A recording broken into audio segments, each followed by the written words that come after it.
Hello traders, good evening. இன்றைக்கி நம்மளோட market சூப்பராக ஏறும்னு சொல்லிட்டு நம்ம நேற்று நைட்லேருந்து வெயிட் பண்ணிட்டு இருந்தோம். கடைசியில் ஆசையை காட்டி மோசம் பண்ணிட்டாங்க. என்ன மேட்டர்னா, நேற்று நைட்டு அமெரிக்கன் மார்க்கெட் நடந்துட்டு இருக்கும்போது ஒரு 10:30 மணிக்கு ஒரு அப்டேட் வருது.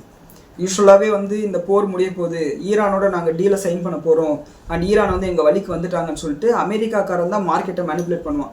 ஆனால் இந்த முறை அந்த வேலையை ஈரான்காரன் பண்ணிட்டானோன்னு சொல்லிட்டு நமக்கு டவுட் வருது. என்னென்னா, ஈரானோட IRNA அப்படின்ற ஒரு நியூஸ் ஏஜென்சி ஒரு நியூஸை வெளியிடுறாங்க.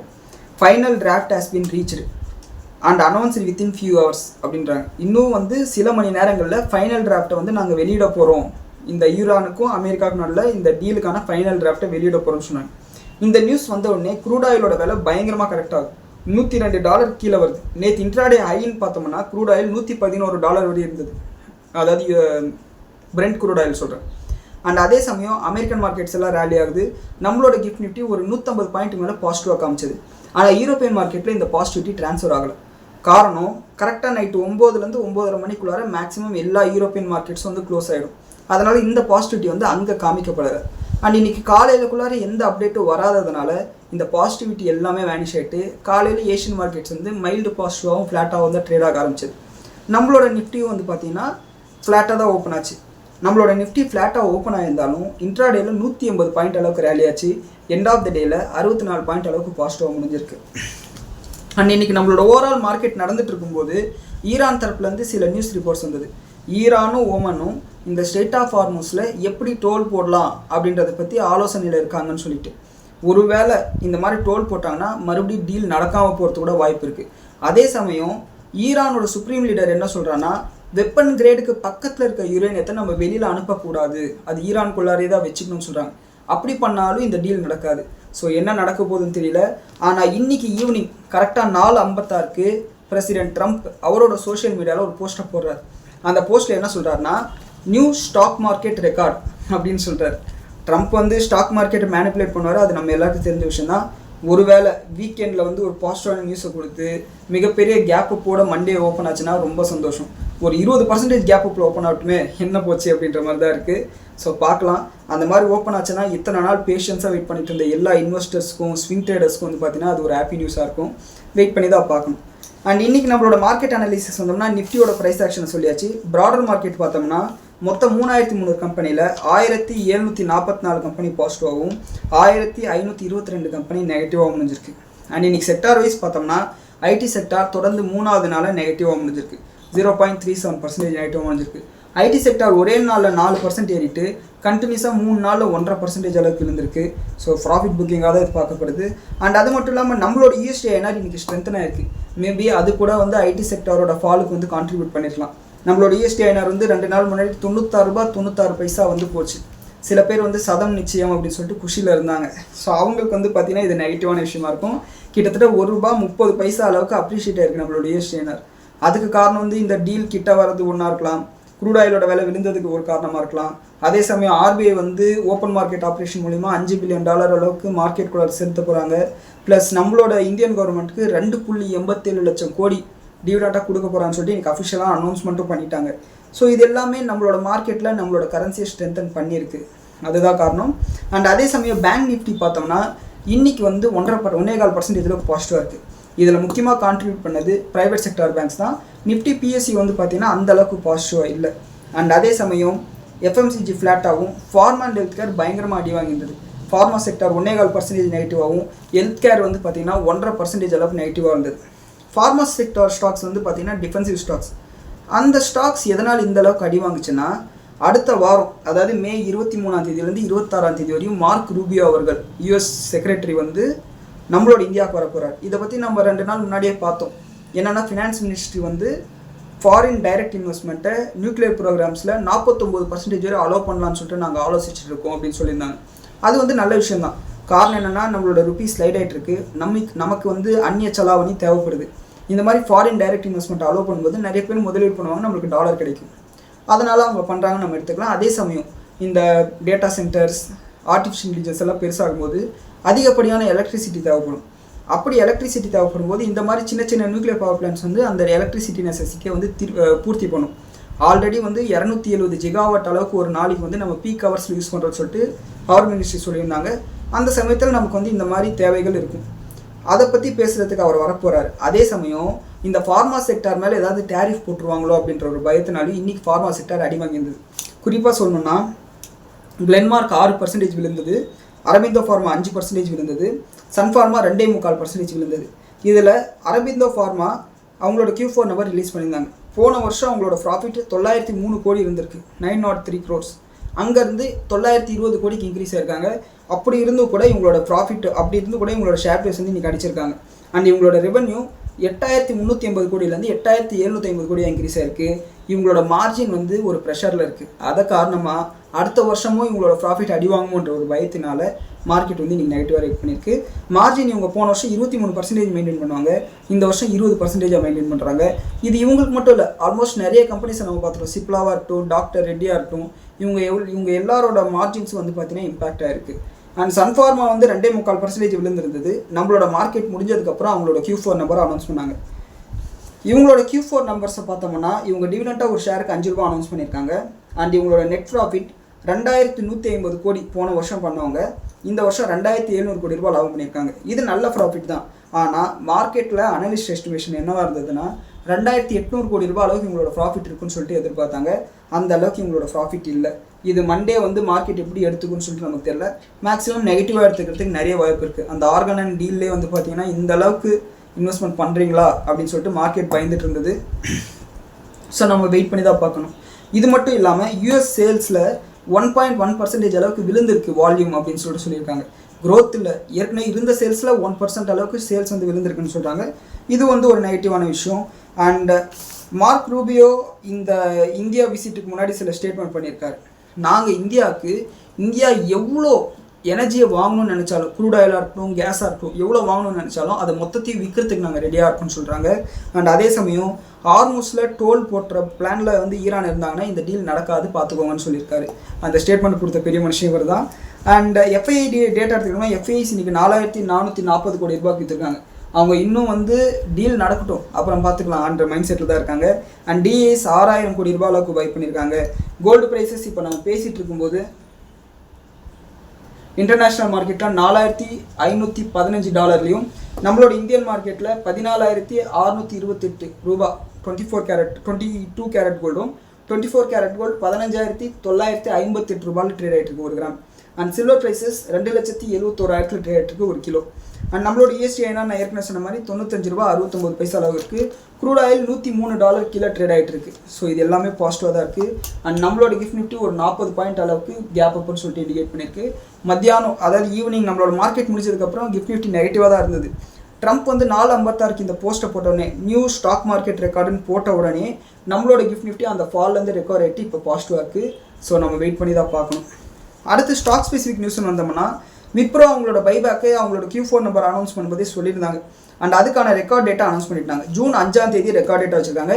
நீங்கள் ஜூன் 4 இல்லை 3ஆம் தேதிக்கு முன்னாடி ஷேர்ஸை வாங்கினீங்கன்னா நீங்கள் இந்த பைபேக்கு எலிஜிபிளாக இருப்பீங்க. இவங்களோட கரண்ட் மார்க்கெட் ப்ரைஸ் இப்போ 200 ரூபா கீழே இருக்குது, 203 ரூபா வந்துருச்சு. அதாவது 205 ரூபா போயிருக்கு இன்ட்ராடேல. அதாவது இந்த Q4 நம்பர் வந்தப்போ இந்த ரேட்டில் இருந்தது இந்த 205. இவங்களோட பைபேக் ப்ரைஸ் வந்து 240 ரூபான்னு நினைக்கிறேன். அந்த ப்ரைஸுக்கு வந்து நீங்கள் அப்ளிகேஷன் போடலாம்.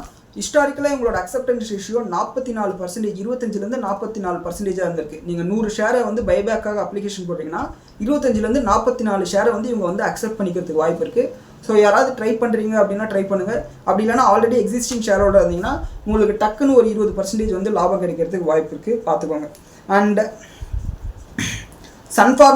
சன் டிவியோட ஷேர் ப்ரைஸ் இன்றைக்கி 6% அளவுக்கு இருந்தது. காரணம் நேற்று நம்மளோட மார்க்கெட் முடிஞ்சதுக்கப்புறம் இவங்களோட Q4 நம்பர் வந்தது. Q4 நம்பரை பற்றி நம்ம நேற்று நியூஸ் அனாலிசிஸ்லேயே பேசியிருந்தோம். அவங்களோட மார்ஜினில் வந்து அப்படியே ஒரு ஸ்லைட் இம்பேக்ட் இருக்குது. சேல்ஸ் குறைஞ்சிருக்கு, ப்ராஃபிட்டும் குறைஞ்சிருக்கு. அவங்களோட இந்த OTT சப்ஸ்கிரிப்ஷனும் குறைஞ்சிருக்கிறதுனால இவங்களோட ப்ராஃபிட் அடி வாங்கிருக்குன்னு சொல்லிட்டு பார்த்தோம். அண்ட் தமிழ்நாட்டில் ஆட்சி மாற்றம் நடந்ததுனால இதுக்கு மேலே அவங்களோட பிஸ்னஸில் ஏதாவது டிஃபிகல்ட்டி இருக்குமோ அப்படின்ற ஒரு பயம் இருக்குது. அண்ட் அது மட்டும் இல்லாமல் இப்போ தமிழ்நாட்டில் வந்து யாருமே சீரியல் பார்க்குறதில்ல, எல்லாரும் சட்டசபையை தான் பார்க்குறாங்க. அதனாலேயும் இவங்களோட ஆட் ரெவன்யூ குறையிறதுக்கு வாய்ப்பு இருக்குன்னு சொல்லிட்டு ஒரு பயம் இருக்குது. ஸோ அதனால் இன்றைக்கி வந்து இவங்களோட ஷேர் ப்ரைஸ் அடிச்சிருக்காங்க. அடுத்து 3M இந்தியா அவங்களோட Q4 நம்பர் ரிலீஸ் பண்ணியிருந்தாங்க. இவங்க டிவிடெண்ட்டாக ஒரு ஷேருக்கு 506 ரூபா வந்து அனௌன்ஸ் பண்ணியிருக்காங்க. இவ்வளோ பெரிய டிவிடெண்ட்டா அப்படின்னு சொல்லிட்டு நீங்கள் வந்து உடனே ஆச்சரியப்பட வேணாம். இவங்களோட ஷேர் ப்ரைஸ் கிட்டத்தட்ட 33,000 ரூபா. 33,000 ரூபாயில் 500 ரூபானா 1.5% டிவிடெண்ட் அனௌன்ஸ் பண்ணியிருக்காங்க. ஸோ இவங்க வந்து பார்த்திங்கன்னா சூப்பரான ஒரு கம்பெனி. இது வந்து ஆக்சுவலாக அமெரிக்காவில் இருக்கக்கூடிய ஒரு மைனிங் கம்பெனி. அவங்க இந்தியாவில் ஒரு சப்சிடரி ஆரம்பித்து டிரான்ஸ்போர்ட்டு, லாஜிஸ்டிக்கு, இந்த மொபைல் ஸ்பேர் பார்ட்ஸ் தயாரிக்கிறது, ஃபார்மா ப்ராடக்ட்ஸு, டெர்மல் ப்ராடக்ட்ஸு, இந்த மாதிரி நிறைய செக்மெண்ட்டில் வந்து பிஸ்னஸ் பண்ணுறாங்க. ஸோ இது ஆக்சுவலாக நல்ல கம்பெனி. அண்ட் இவங்களோட ப்ராஃபிட் வந்து போன வருஷம் 71 கோடியிலேருந்து 215 கோடியாக இன்க்ரீஸ் ஆயிருக்கு. அண்ட் இவங்களோட ஆப்ரேட்டிங் ப்ராஃபிட் மார்ஜின் 18% இன்க்ரீஸ் ஆயிருக்கு. அண்ட் இது வந்து மண்டே கண்டிப்பாக பெரிய அளவில் ஷேர் ப்ரைஸ் ஏறுறதுக்கு வாய்ப்பு இருக்குது. நம்ம வெயிட் பண்ணி பார்ப்போம். நீங்கள் இந்த மாதிரி பெரிய டிக்கெட் சைஸ் எம்ஆர்எஃப் டயர்ஸாக இருக்கட்டும், அதே மாதிரி இவங்களோட ஷேராக இருக்கட்டும், 3M இந்தியாவாக இருக்கட்டும், அண்ட் போஷ்க் அந்த கம்பெனியோட ஷேர்ஸாக இருக்கட்டும், இவங்கெல்லாம் வந்து பார்த்திங்கன்னா பெரிய டிக்கெட் சைஸ். நீங்கள் வாங்குறீங்கன்னா ஒரே ஒரு ஷேர் தான் வாங்குறீங்கன்னா அதை பாதியாவோ இல்லை ஒரு 75% உங்களால் புக் பண்ண முடியாது. அது ஒரு ஷேர் நீங்கள் வாங்கினதை விட அதிகமான விலைக்கு போகும்போது புக் பண்ண முடியும், ஒரு அவசரத்துக்கு விற்க முடியாது. அது ஒன்று தான் நெகட்டிவான விஷயம், அதை பார்த்துக்கோங்க. அண்ட் அடுத்து வருண் பெவரேஜஸ்க்கு ஒரு பாசிட்டிவான விஷயம் வந்திருக்கு. அண்ட் அதன் காரணமாக இவங்களோட ஷேர் ப்ரைஸ் இன்றைக்கி 3.25% இன்க்ரீஸ் ஆயிருக்கு. என்னென்னா இவங்க வந்து பெப்சியோட அந்த இந்தியா பிஸ்னஸ்க்கு கான்ட்ராக்ட் எடுத்து வச்சுருக்காங்க இல்லையா, பாட்லிங் பிஸ்னஸ்க்கு. அண்ட் இந்த பிஸ்னஸ்க்கு ட்ரேட்மார்க்கையும் பாட்லிங்கையும் நீங்கள் இன்னும் 10 வருஷத்துக்கு நாங்கள் எக்ஸ்டெண்ட் பண்ணுறோம் சொல்லிட்டு பெப்சி சொல்லியிருக்காங்க. அதாவது ஏப்ரல் 30, 2049 வரையும் பெப்சியோட ப்ராடக்ட்ஸை இவங்க லேபிள் கீழே வந்து விற்கலாம், இந்தியாவில் இவங்க வியாபாரம் பண்ணிக்கலாம்னு சொல்லியிருக்காங்க. இது வந்து பாசிட்டிவான விஷயமாக பார்க்கப்படுது. அதன் காரணமாக இன்றைக்கி வருண் பெவரேஜஸ் 3.7% அளவுக்கு இன்க்ரீஸ் ஆயிருக்கு. அண்ட் அடுத்து நைக்கா எஃப்எஸ்என் காமர்ஸ் அவங்களோட Q4 நம்பர்ஸை ரிலீஸ் பண்ணியிருக்காங்க. இவங்களோட ப்ராஃபிட் 20 கோடியிலேருந்து 78 கோடியாக இன்க்ரீஸ் ஆயிருக்கு. இயர் ஆன் இயர் பேசிஸில் இது வந்து பார்த்தீங்கன்னா கிட்டத்தட்ட அப்படியே ட்ரிபிள் ஆயிருக்கு. 4 டைம்ஸ்க்கு மேலே 3 டைம்ஸ்க்கு மேலே 4 டைம்ஸ் வரையும் வந்து இவங்களோட ப்ராஃபிட் இன்க்ரீஸ் ஆயிருக்கு. ரெவன்யூ ஆனால் 30% தான் ஏறி இருக்குது. 2060 கோடி சேல்ஸ் பண்ணவங்க 2648 கோடி வந்து சேல்ஸ் பண்ணியிருக்காங்க போன வருஷத்துக்கு இந்த வருஷத்துக்கும். மார்ஜின் 8.4% மெயின்டைன் பண்ணுறாங்க. கிட்டத்தட்ட மார்ஜின் மட்டும் 2% இன்க்ரீஸ் பண்ணியிருக்காங்க. அண்ட் நான் வந்து ஆன்லைனில் இந்த கம்பெனியை பற்றி ரிவ்யூ பார்க்கும்போது, இந்த கம்பெனியோட ப்ராடக்ட்ஸ் ரிவ்யூ பார்க்கும்போது எல்லா ப்ராடக்ட்டுமே காஸ்ட்லி. இவங்களோட ப்ராடக்ட்ஸ் எல்லாமே காஸ்ட்லி. இவங்க முக்கியமாக இந்த சேல்ஸ் எப்படி கொண்டு வராங்கன்னா, இந்த இன்ஸ்டாகிராம் இன்ஃப்ளூயன்சர்ஸ், ஆக்ட்ரஸ் எல்லாம் இருப்பாங்களே, அவங்களோட மூலியமாக வந்து இந்த சேல்ஸை கொண்டு வராங்க. அண்ட் இதனோட சஸ்டைனபிலிட்டி எப்படின்னு சொல்லிட்டு நமக்கு தெரியல. அண்ட் இப்போயும் கூட இவங்களோட IPO ப்ரைஸை இவங்க இன்னும் தாண்டலை. அதுக்கு கீழே தான் வந்து ட்ரேட் ஆகிட்டு இருக்காங்க. இவங்களோட லிஸ்டிங் ப்ரைஸை இவங்க தாண்டலை. ஸோ பார்த்து இன்வெஸ்ட் பண்ணுங்கள். அடுத்து ராம்கோ சிஸ்டம் அவங்களோட Q4 நம்பர் ரிலீஸ் பண்ணியிருக்காங்க. Q4 ப்ராஃபிட் சூப்பராக இருக்குது. போன வருஷம் 5 கோடி ரூபாய் லாபம் பண்ணவங்க இந்த வருஷம் 25 கோடி லாபம் பண்ணியிருக்காங்க. மார்ஜின் 24% மெயின்டைன் பண்ணுறாங்க. இன்றைக்கி உங்களோட ஷேர் ப்ரைஸ் 20% அளவுக்கு அப்பர் சர்க்கியூட்டில் இருக்குது. அண்டு 2020-21 காலகட்டத்தில் விஜய் கேடியா இந்த கம்பெனியில் 2% மேலே ஷேர் ஹோல்டிங் வச்சுருந்தார். அப்போல்லாம் வந்து ஹெட்லைனில் போயிட்டு இந்த கம்பெனி அதுக்கப்புறம் அப்படியே காணாமல் போயிடுச்சு. இப்போ மறுபடியும் உங்களோட ப்ராஃபிட் வந்து டேர்ன் அவுண்ட் ஆகிருக்கு. இன்றைக்கி 20% அப்பர் சர்க்கியூட்டாக இருக்குது. இதை வாட்ச் லிஸ்ட்டில் போட்டு வாட்ச் பண்ணுங்கள். இந்த மாதிரி கம்பெனிஸ் வந்து அவங்களோட டவுன் ட்ரெண்ட் வரும்போது நம்ம பார்த்துக்கிட்டே இருக்கணும். இந்த மாதிரி ஏதாவது ஒரு சின்ன பாசிட்டிவான நியூஸ் வரும்போது பயங்கரமாக ரேலி ஆக ஆரம்பிக்கும். இன்றைக்கி 20% ஏறி இருக்குது. மேபி வரும் நாட்களில் இன்னும் ஏறுறதுக்கு கூட வாய்ப்பு இருக்குது. அடுத்து அலம்பிக் ஃபார்மா அவங்களுக்கு USFDA அப்ரூவல் கிடச்சிருக்கு. எதுக்குன்னா அவங்களோட தைராய்டு கேன்சர் ட்ரீட்மெண்ட்டுக்கான ஒரு மெடிசனுக்கு அப்ரூவல் கிடச்சிருக்கு. அண்ட் அந்த மெடிசன் பேர் லிவோதைராக்சின் சோடியம் டேப்லெட்ஸ்னு சொல்லியிருக்காங்க. அண்ட் இது அவங்களுக்கு வந்து ஒரு பாசிட்டிவான விஷயம். Godrej properties real estate company இவங்க வந்து டாட்டாவோட ஒரு ப்ராஜெக்டில் பார்ட்னராக சேர்ந்துருக்காங்க. 1100 கோடி ரூபா மதிப்புள்ள ஒரு கன்ஸ்ட்ரக்ஷன் ப்ராஜெக்ட்னு சொல்லியிருக்காங்க. மாகாணத்தில் வந்து கர்கான் அப்படின்ற இடத்துல வந்து இதை பண்ண போகிறதா சொல்லியிருக்காங்க. ரியல் எஸ்டேட் செக்மெண்ட்டில் நீங்கள் இன்வெஸ்ட் பண்ணுறீங்கன்னா கோத்ரேஜ் ப்ராப்பர்ட்டி ஒரு நல்ல கம்பெனினே சொல்லுவேன். ஏன்னா போன மாதமே கோயம்புத்தூரில் ஒரு ப்ராஜெக்ட்டு, பெங்களூரில் ஒரு ப்ராஜெக்ட்னு சொல்லிட்டு அனௌன்ஸ் பண்ணியிருந்தாங்க. இப்போ வந்து டாட்டாவோட சேர்த்து 1100 கோடி ரூபாய் அளவுக்கு ஒரு ப்ராஜெக்ட் அனௌன்ஸ் பண்ணியிருக்காங்க. இதை நோட் பண்ணிக்கோங்க. அடுத்து நம்ம ஃபேவரட் SKM எக் ப்ராடக்ட்ஸ் வந்து இன்றைக்கி அவங்களோட Q4 நம்பர் ரிலீஸ் பண்ணியிருந்தாங்க. ப்ராஃபிட் இயர் ஆன் இயர் பேசிஸில் 6 கோடியிலேருந்து 33 கோடியாக இன்க்ரீஸ் ஆயிருக்கு. மார்ஜின் 11%லேருந்து 27% இன்க்ரீஸ் ஆயிருக்கு. இருந்தாலும் மத்தியானத்துக்கு மேலே ஷேர் ப்ரைஸ் 8% அளவுக்கு ப்ராஃபிட் புக் ஆயிருக்கு.